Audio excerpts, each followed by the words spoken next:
صبحی صادق در ورزشگاه مرکزی شهر دوشنبه شماره زیادی ورزشکاران خرد و بزرگ جمع آمده بودند.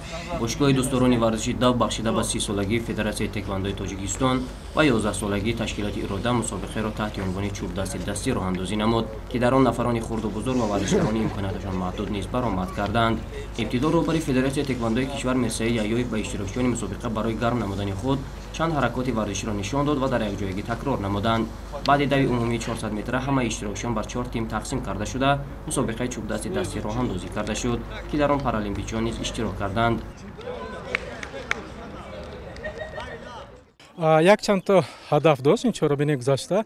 یکمش این چهاربینی سفید بخشیده بود با 30 سالگی فدراسیون تکواندو جمهوری تاجیکستان و 11 سالگی تشکیل جمعیت اراده که با کودکان دوره اوتی سر و کار دارد. البته این تشویقات حیاتی سالم، البته این جلب به پرابلماهایی که شخصانی دوره مایبیت دارند، شخصان دوره اوتیسم دارند.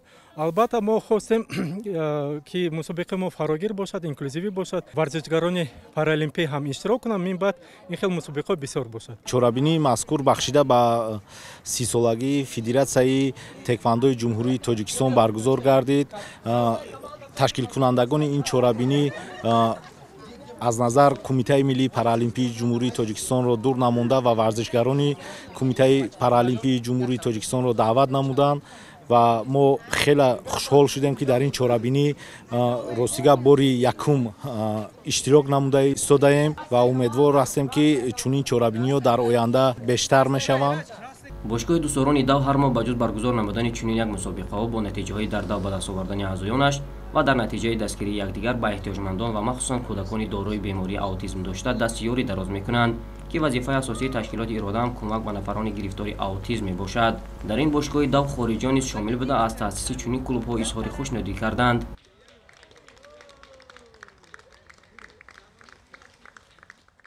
自从我们来到这个塔吉克以后呢，我们发现塔吉克的体育运动，全民的体育运动举办得非常好，无论是成人的，还是儿童的，还有包括残疾人的，都有各自的运动项目。